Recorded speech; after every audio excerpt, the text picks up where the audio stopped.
Hello everyone, this is Subhash. Welcome to our channel ITI fitter Gyan. दोस्तों, जैसा कि आपको पता है कि हमारा ड्रिल चैप्टर कंप्लीट हो चुका है। अब बारी आती है उसके ऑब्जेक्टिव करने की, वन लाइनर क्वेश्चन और ऑब्जेक्टिव करने की बारी आती है।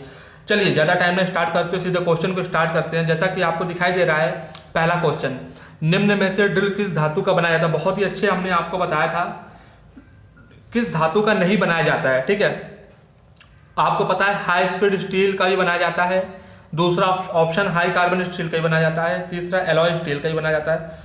जो चौथा ऑप्शन आपको दिखाई दे रहा है कोबाल्ट स्टील, तो कोबाल्ट स्टील का नहीं बनाया जाता है। दूसरा क्वेश्चन, फ्लैट ड्रिल का कटिंग एंगल कितना होता है। आपको पता होना चाहिए जो फ्लैट ड्रिल का हम यूज करते हैं सॉफ्ट मटेरियल पर ड्रिलिंग के लिए करते हैं, जैसे कि अपना हार्ड वुड हो गया, कठोर लकड़ी, प्लास्टिक और रबड़ इत्यादि के लिए। तो इसका कटिंग एंगल कितना होता है, तो इसका पहला ऑप्शन बिल्कुल सही है, 60 से 90 डिग्री के लिए। चलिए क्वेश्चन नंबर 3 की तरफ आते हैं। क्वेश्चन नंबर 3 आपको दिखाई दे रहा है, फ्लैट ड्रिल का प्रयोग निम्न में से किस धातु में ड्रिलिंग करने के लिए नहीं किया जाता है। नहीं किया जाता है स्टूडेंट। जो पहला क्वेश्चन था मैंने आपको बताया था कहां पर किया जाता है, ये जो क्वेश्चन हमारा पूरा नहीं किया जाता है, तो जो सही ऑप्शन आपका होगा स्टील के ऊपर। तो स्टील के ऊपर फ्लैट ड्रिल का नहीं, जबकि हम टेपर शैंक या पैरेलल शैंक ट्विस्ट ड्रिल का प्रयोग करते हैं। चलिए क्वेश्चन नंबर 4 देख लेते हैं। क्वेश्चन नंबर 4 देखिए, छोटे साइज के ड्रिल होल करने निम्न में से किस ड्रिल का प्रयोग किया जाता है। अगर हमें छोटे साइज का होल करना है तो कौन सी ड्रिल का प्रयोग करेंगे, तो पहला ऑप्शन आपका बिल्कुल सही है, यूरेका ड्रिल का। चलिए क्वेश्चन नंबर 5 देख लेते हैं। क्वेश्चन नंबर 5 में दिया हुआ है, निम्न में से किस ड्रिल को सीधे मशीन स्पिंडल में फिट किया जाता है। मशीन के स्पिंडल में फिट किया जाता है। अब देखिए, अगर हमें ड्रिल के ऊपर शैंक वाले पार्ट को चक में पकड़ना है तो उसका शैंक कैसा होना चाहिए, पैरेलल होना चाहिए। लेकिन अगर हमारा शैंक टेपर है तो उसे हम डायरेक्ट स्पिंडल के थ्रू पकड़ सकते हैं। यानी कि आपका कौन सा ऑप्शन सही है, दूसरा ऑप्शन आपका बिल्कुल सही है, taper shank drill. Question number 6 देखिए। क्वेश्चन नंबर 6, टेपर शैंक ड्रिलों को मशीन स्पिंडल में निम्न में से किस माध्यम से पकड़ा जाता है। तो पहला है ड्रिल चक, दूसरा है टेपर स्लीव, तीसरा है टेपर सॉकेट और चौथा उपरोक्त में से खा और गा दोनों। खा देखिए, खा कौन सा है आपका, दूसरा ऑप्शन टेपर स्लीव और तीसरा ऑप्शन है टेपर सॉकेट। इसमें ड्रिल चक का प्रयोग नहीं किया जाएगा, क्योंकि ड्रिल चक के माध्यम से स्टूडेंट हम हमेशा पैरेलल शैंक को होल्ड कर सकते, पकड़ सकते हैं। इसलिए आपका चौथा ऑप्शन बिल्कुल सही है, उपरोक्त में से खा और गा दोनों। चलिए आगे क्वेश्चन नंबर 7 देख लेते हैं। क्वेश्चन नंबर 7 में दिया हुआ है, शैंक के आधार पर ड्रिल निम्न में से कितने प्रकार के होते हैं। शैंक के आधार पे, तो आपको पता है कि शैंक के आधार पर जनरली 3 प्रकार के होते हैं, स्ट्रेट शैंक, टेपर शैंक और रेचेट शैंक। यानी कि चौथा ऑप्शन बिल्कुल सही, उपरोक्त सभी यानी तीनों ऑप्शन आपको बिल्कुल सही मिल जा रहे हैं।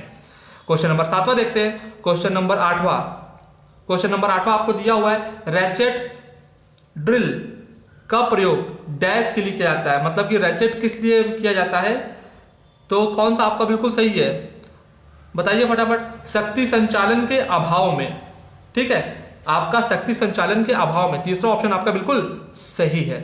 चलिए क्वेश्चन नंबर 9 हम देख लेते हैं। यहां पे क्वेश्चन नंबर 9, इसमें दिया हुआ है, रेचेट शैंक ड्रिल शैंक होती है। ठीक है, जो रेचेट शैंक होती है, इसकी जो शैंक का साइज है कैसा होता है, पैरेलल होता है, टेपर होता है कि चौकोर व टेपर होता है। तो आपका तीसरा ऑप्शन बिल्कुल सही है, चौकोर व टेपर होता है। चलिए क्वेश्चन नंबर 10 देख ले। चलिए क्वेश्चन नंबर 10 हम आपको थोड़ा नीचे कर देते हैं।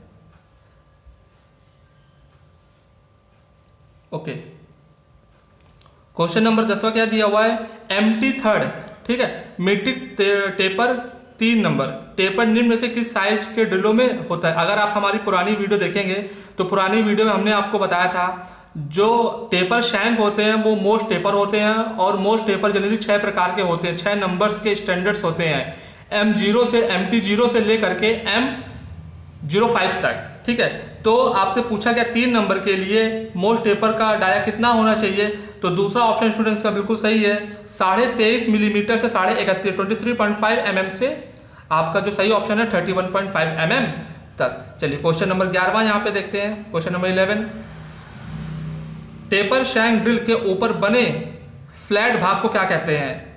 ठीक है, टेपर शैंक के ऊपर वाले बने फ्लैट भाग को, ठीक है, क्या बोलते हैं स्टूडेंट, उसे टैंग बोलते हैं। टैंग क्या होता है, हमारे सॉकेट में जाके वो फंस जाता है और वो मदद करता है घूमने के लिए, स्लिप होने से बचाता है। तो कौन सा आपका बिल्कुल सही है, दूसरा ऑप्शन आपका बिल्कुल सही है। क्वेश्चन नंबर 12 देख लेते हैं। यहाँ पे क्या दिया हुआ है, टेपर शैंक ड्रिलो, टेपर शैंक ड्रिलो की शैंक और बॉडी के मध्य बने कम व्यास के भाग को कहते हैं। तो बताइए स्टूडेंट क्या बोलते हैं, नेक। हमने आपको बताया नेक वो पार्ट होता है जहां पे ड्रिल का मटेरियल, कंपनी का लोगो और ड्रिल का साइज लिखा होता है, तो वो वाला भाग होता है हमारा नेक। नेक हमारा थर्ड ऑप्शन बिल्कुल सही है। क्वेश्चन नंबर 13 आपके सामने, टेपर शैंक ड्रिल का साइज पर अंकित होता है। चलिए ये तो क्वेश्चन हमारा 12 नंबर क्वेश्चन से मिलता जुलता है। आपको पता है नेक वो पार्ट्स होता है जहां पे साइज, कंपनी का नाम और मटेरियल लिखा होता है। तो कौन सा आपका सही होगा, क्वेश्चन ऑप्शन नंबर सेकंड आपका बिल्कुल सही होगा, नेक। ओके स्टूडेंट, चलिए क्वेश्चन नंबर 14 देख लेते हैं। यहाँ पे 14 नंबर क्वेश्चन, ड्रिल के जिस भाग पर फ्लूइड बने होते हैं उसे क्या कहते हैं। बहुत ही सिंपल सा क्वेश्चन है, क्या कहते हैं भाई, उसे बॉडी कहते हैं। बॉडी के भाग पे हम फ्लूइड काटे जाते हैं। ओके, तो क्वेश्चन नंबर ऑप्शन नंबर आपका चौथा बिल्कुल सही है। चलिए क्वेश्चन नंबर 15 देखिए, ट्विस्ट ड्रिल की बॉडी पर कितने फ्लूइड होते हैं। डैश है, डैश में आपको बताना है कि फ्लूइडों की संख्या कितनी होती है। तो ट्विस्ट ड्रिल में स्टूडेंट 2 फ्लूइड होते हैं, तो आपका पहला ऑप्शन बिल्कुल सही है। 16 नंबर क्वेश्चन की बारी आ जाती है। यहाँ पे ड्रिल की बॉडी पर 2 फ्लूइड के बाद, ड्रिल की बॉडी पर 2 फ्लूइड के बाद शेष बचे चौड़े भाग को क्या कहते हैं। शेष बचे भाग को यानी कि, अच्छा हाँ, फ्लूइड वाले भाग को हटा दे तो जो हमारा रिमेनिंग पार्ट्स बनता है उसको लैंड बोलते हैं, LAND। Okay, option number second आपका बिल्कुल सही है। चलिए क्वेश्चन नंबर 13 पे आ जाते हैं। क्वेश्चन नंबर 13, ड्रिल की अक्ष रेखा को 2 फ्लूइड के बाद शेष बचे भाग को बोलते हैं। ड्रिल की अक्ष रेखा पर 2 फ्लूइड, जहां पे दोनों फ्लूइड आकर मिलते हैं तो बीच में आपके देखा होगा ड्रिल का जो मटेरियल होता है उसकी थिकनेस आपको वहां देखने को मिल जाती है, और इसी थिकनेस को हम वेब के नाम से जानते हैं। पुरानी वीडियो से मैंने पूरा एक्सप्लेन किया है ड्रिल के पार्ट्स के बारे में, हर एक एंगल के बारे में और एंगल कितना होता है। अगर आपको कोई भी कंफ्यूजन है तो पुरानी वीडियोस जाके हमारी देख सकते हैं। आपको 1 by 1 सीरीज में आपको वीडियो वहां पे अवेलेबल, हमारे चैनल पे अवेलेबल हो जाएगी। चलिए इस क्वेश्चन पे आते हैं, तो इसका सही आंसर आपको क्या लगाना है, web. Question number 18, question number 18 दिया हुआ है, ड्रिल के फ्लूइड के किनारे के साथ साथ बारीक चमकदार व उभरी हुई किनारी पट्टी क्या बोलते हैं। बहुत ही सिंपल सा क्वेश्चन है, स्टूडेंट क्या बोलते हैं, मार्जिन बोलते हैं। ओके, मार्जिन कहते हैं। चलिए क्वेश्चन नंबर 19 देख लेते हैं। क्वेश्चन नंबर 19 में क्या बोल रहा है, ड्रिल के मार्जिन भाग का निम्न में से क्या कार्य है। पहला है होल को फिनिशिंग देना, दूसरा होल के साइज को नियंत्रित करना, तीसरा पहला और दूसरा दोनों, चौथा ऊपर दोनों, इनमें से कोई नहीं। तो जो मार्जिन का काम होता है, एक तो वो फ्रिक्शन से बचाता है, ठीक है, फिनिशिंग भी देता है, साइज को नियंत्रित भी करता है। यानी कि हम बोल सकते हैं इसका ऑप्शन थर्ड बिल्कुल सही है, उपरोक्त का और खा दोनों। चलिए क्वेश्चन नंबर 20 की बारी आ जाती है।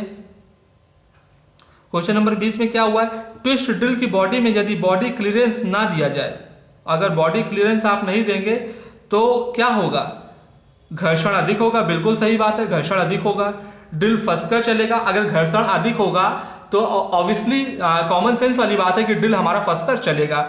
ड्रिल टूट जाएगा, ज्यादा फ्रिक्शन होगा तो ड्रिल के हमारे ब्रेक होने के भी चांसेस बने रहते हैं। तो हम कह सकते हैं का, खा, गा, तीनों ऑप्शन आपके बिल्कुल सही, यानी कि ऑप्शन आपका चौथा, उपरोक्त सभी। क्वेश्चन नंबर 21, क्वेश्चन नंबर 21 में क्या कह रहा है, ड्रिल के अक्ष और एक लिप के मध्य बने कोण को कहते हैं। बहुत ही सिंपल सा क्वेश्चन है, क्या बोलते हैं, लिप एंगल बोलते हैं। Without any confusion you have to select option number first, lip angle. चलिए question number 22,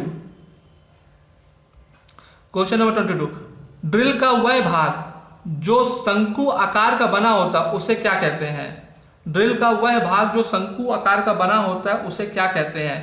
point, dead centre, chisel edge, student मैं बता देता हूं, जो आगे का पॉइंट एंगल होता है, जहां पे दोनों कोनिकल शेप मिले होते हैं, उसे पॉइंट बोलते हैं। और लास्ट वाली वीडियो में मैंने आपको बता दिया, इसको दो और नामों से जानते हैं, एक तो डेड सेंटर ही बोलते हैं और चिजल एज भी बोलते हैं। कभी कभी आपको क्वेश्चन में पॉइंट एंगल ना दे करके चिजल एज एंगल भी आपसे पूछ देता है, तो कंफ्यूजन नहीं करना है अपने को, दोनों ऑप्शन आपके बिल्कुल सही है। तो यहां देखने को मिल जाता है ऑप्शन नंबर आपका चौथा बिल्कुल सही है, उपरोक्त सभी। चलिए क्वेश्चन नंबर 23, ठीक है स्टूडेंट। क्वेश्चन नंबर 23 में क्या बोला जा रहा है, ड्रिल के दोनों लिप या कटिंग एज के मध्य कोण को क्या कहते हैं। ड्रिल के दोनों लिप या कटिंग एज, सिंपल सा क्वेश्चन है। आगे जो दोनों लिप आके मिलते हैं उसे पॉइंट एंगल बोलते हैं, या हिंदी में उसको बिंदु कोण भी कह सकते हैं। और यह बिंदु कोण नॉर्मल ड्रिल के लिए, जो नॉर्मल मटेरियल होता है जैसे कि मीडियम कार्बेशन, इसके लिए 118 डिग्री होता है। और ये डिपेंड करता है हार्ड और सॉफ्ट मटेरियल के लिए। हार्ड मटेरियल के लिए एंगल उतना ज्यादा होता जाएगा, सॉफ्ट के लिए उतना कम। और इसकी रेंज क्या होती है, 80 से 140 डिग्री। आपसे कभी कभी क्वेश्चन में पूछ लिया जाए कि सबसे ज्यादा किसका होता है, तो आपको एलॉय स्टील का लगाना है, 135 से 140 डिग्री के मध्य होता है। Question number 24, question number 24, twist drill के कटिंग एंगल का अंतः कोण को बोलते हैं स्टूडेंट इंक्लूडेड एंगल। कभी आपको अंतः कोण पूछ सकता है, इंक्लूडेड एंगल बोल सकता है, चिजल एज एंगल बोल सकता है, या डायरेक्ट आपको पॉइंट एंगल ही बोल सकता है। क्योंकि ट्विस्ट ड्रिल में इस क्वेश्चन में सॉफ्ट और हार्ड की बात नहीं की गई है, तो सामान्यतः आपसे पूछा जाए तो आपको कौन सा ऑप्शन सही लगाना है, 118 डिग्री। ओके स्टूडेंट, चलिए आगे देख लेते हैं। क्वेश्चन नंबर 25, क्वेश्चन नंबर 25 में क्या आपसे पूछा जा रहा है, कठोर धातुओं में ड्रिलिंग करने के लिए ड्रिल का कटिंग एंगल रखा जाता है। बताइए कठोर धातुओं के लिए। अभी ऊपर वाले क्वेश्चन में डिस्कशन हो रहा था कि जो पॉइंट एंगल होता है हार्ड के लिए ज्यादा और सॉफ्ट के लिए कम। तो बहुत ही सिंपल सा आप यहां से ऑप्शन लगा सकते हैं, ऑप्शन नंबर 2 अधिक रखा जाता है। यानी कि सबसे अधिक किसका होता है स्टूडेंट, एलॉय स्टील का, which is lie between 135 degree to 140 degree. और जो रेंज होती है पॉइंट एंगल की वो 80 से 140 डिग्री होती है, आपको कभी भूलना नहीं है। क्वेश्चन नंबर 26 देखते हैं। क्वेश्चन नंबर 26, ड्रिल के कटिंग लिप और चिजल एज के मध्य, कटिंग लिप और चिजल एज के मध्य, चिजल एज एंगल, वही बार बार क्वेश्चन आपसे घुमा फिरा के पूछा जा रहा है। अगर चिजल एज कोण की जगह अगर आपको पॉइंट भी बोल सकता है तो आप उसको ऑप्शन भी लगा सकते थे। यानी कौन सा ऑप्शन आपका बिल्कुल सही हो रहा है, यानी कि ऑप्शन नंबर आपका चौथा, chisel edge angle. Okay student, चलिए अब देख लेते हैं question number 27। Question number 27, drill का चिजल एज एंगल कितना होता है, तो आपको 120 से 135 डिग्री होता है। क्वेश्चन नंबर 28, ट्विस्ट ड्रिल में कितने एंगल होते हैं, ट्विस्ट ड्रिल में कितने एंगल होते हैं। तो मैं आपको बता देता हूं, चिजल एज एंगल हो गया, हेलिक्स एंगल हो गया, पॉइंट एंगल हो गया और आपका क्लियरेंस एंगल हो गया। ये 4 प्रकार के एंगल होते, तो कितने एंगल आपके सही हो गए, यानी कि आपका चौथा ऑप्शन बिल्कुल सही है, 4। तीसरा ऑप्शन सही है 4। ठीक है student, chisel edge angle, point angle, helix angle और क्लियरेंस एंगल। ठीक है स्टूडेंट, चलिए क्वेश्चन नंबर 29 देख लेते हैं यहाँ पे। चलिए ये भी क्वेश्चन बहुत ही इंपॉर्टेंट है, पढ़ाते समय मैंने आपको डिस्कस किया था। ड्रिल में सामान्यतः रैक एंगल रखा जाता है, रैक एंगल रखा जाता है। आप बताइए, हमने रेंज आपको बताई थी कितनी होती है, बताइए कुछ हमने आपको बताया था, 18 से 40 डिग्री होता है। ठीक है, 27.5 डिग्री भी होता है, 25 से 30 भी है, 40 से कम भी, डिपेंड अपॉन द मटेरियल। ठीक है, तो यहां से निकल के आता है आपका ऑप्शन नंबर चौथा, उपरोक्त सभी। चलिए लास्ट क्वेश्चन यहां देखने को मिल जाता है। लास्ट क्वेश्चन में क्या आपसे बात हो रही है, ड्रिल के किस भाग को ग्राइंड करके लिप क्लियरेंस एंगल बनाए जाते हैं, कौन से भाग को, तो आपको हील वाले पोर्शन को, हील के पोर्शन को ग्राइंड करके लिप क्लियरेंस एंगल को हम मेंटेन कर सकते हैं। तो 30 का आपका ऑप्शन पहला सही है। तो स्टूडेंट ये थे अपने टॉप 30 क्वेश्चन ड्रिल को लेके, क्योंकि अभी हम इसके ड्रिल का ये जो मैंने क्वेश्चन आज रखे हुए हैं वो ड्रिल के पार्ट्स और उसके एंगल से जुड़े हुए हैं। अब आगे जो ऑब्जेक्टिव मैं एक वीडियो बनाऊंगा उसमें आपको क्वेश्चन देखने को मिलेंगे फॉर्मूले बेसिस पे, कटिंग स्पीड, फीड, आरपीएम, इस पे क्वेश्चन आपको देखने को मिलेंगे। तो आज की वीडियो मैं यहीं तक रखता हूं। अगर स्टूडेंट आपको हमारी वीडियो अच्छी लगे तो हमारी वीडियो को लाइक, शेयर एंड सब्सक्राइब जरूर करें। अगर आपको किसी भी क्वेश्चन में कंफ्यूजन है तो कमेंट बॉक्स में जाकर आप कमेंट हमें कर सकते हैं, या आप कमेंट बॉक्स में कंफर्टेबल नहीं है तो डिस्क्रिप्शन में टेलीग्राम चैनल और व्हाट्सएप का, हमारे व्हाट्सएप चैनल का लिंक भी दिया हुआ है, तो वहां पे भी क्लिक करके आप हमसे जुड़ सकते हैं, हमसे बातचीत कर सकते हैं, कम्युनिकेट कर सकते हैं। तब तक आप हमारी वीडियो पे बने रहें। हमारे वीडियो को लाइक, शेयर एंड सब्सक्राइब जरूर करें। बहुत बहुत धन्यवाद। आपका दिन शुभ हो।